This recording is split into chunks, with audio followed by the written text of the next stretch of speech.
ഇന്ന് നമുക്ക് AnyDesk എങ്ങനെ ഇൻസ്റ്റാൾ ചെയ്യാൻ നോക്കാം. അപ്പോൾ അതിനായിട്ട് നമ്മൾ ബ്രൗസർ ഓപ്പൺ ചെയ്തിട്ട്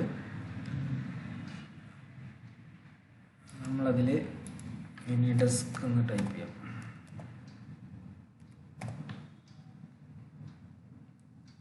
AnyDesk ഫ്രീ അപ്പോൾ ഡൗൺലോഡ് AnyDesk എന്ന് പറഞ്ഞ ഓപ്ഷൻ വരും. അപ്പോൾ അതിൽ ഗെറ്റ് AnyDesk ഫോർ വിൻഡോസ് എന്ന് പറഞ്ഞാൽ ഇതിൽ ഡൗൺലോഡ് നൗ എന്ന് പറഞ്ഞാൽ ഇതിൽ ക്ലിക്ക് ചെയ്താൽ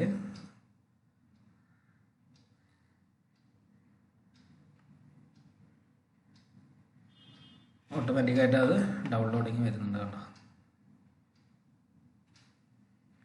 അപ്പോൾ നമ്മൾ ഡീറ്റെയിൽ ആയിട്ട് AnyDesk എങ്ങനെ യൂസ് ചെയ്യാം അല്ലെങ്കിൽ ഇങ്ങനെയൊക്കെ അത് രണ്ട് കമ്പ്യൂട്ടർ തമ്മിൽ കണക്ട് ചെയ്യാമെന്നൊക്കെ നമ്മളൊരു പഴയ വീഡിയോയിൽ എടുത്ത് നോക്കിയാൽ നമുക്ക് കൂടുതലായിട്ട് മനസ്സിലാവും. ഇപ്പോൾ അത് സിമ്പിളായിട്ട് AnyDesk എങ്ങനെ ഇൻസ്റ്റാൾ ചെയ്യാം, അതെങ്ങനെ ഓപ്പൺ ചെയ്യാമെന്നാണ് നമ്മൾ നോക്കുന്നത്.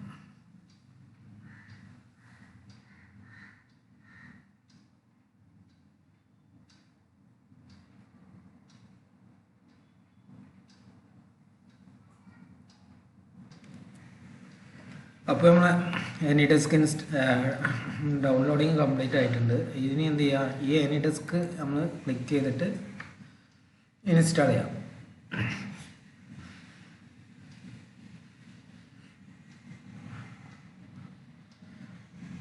അപ്പോൾ ഇവിടെ install AnyDesk on this computer നമുക്ക് ക്ലിക്ക് ചെയ്തിട്ട് വേണമെങ്കിൽ അത് യൂസ് ചെയ്യുക, അല്ലെങ്കിൽ നമുക്കിത് ഇൻസ്റ്റാൾ ചെയ്യണമെങ്കിൽ എന്ത് ചെയ്യാം, ഇൻസ്റ്റാൾ ഓൺ ദിസ് കമ്പ്യൂട്ടർ എന്ന് പറഞ്ഞാൽ ഇതിൽ ക്ലിക്ക് ചെയ്യാം. അപ്പോൾ ഇൻസ്റ്റാളേഷൻ ഇതൊക്കെ ചോദിക്കുന്നുണ്ട്, ആക്സെപ്റ്റ് ആൻഡ് ഇൻസ്റ്റാൾ കൊടുക്കാം.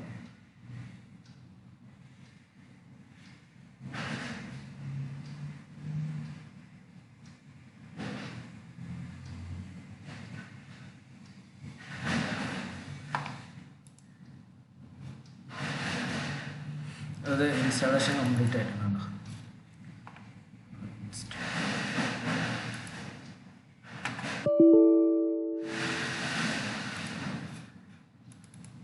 ക്ലിക്ക് ചെയ്തിട്ട് ഓപ്പൺ ചെയ്യാം.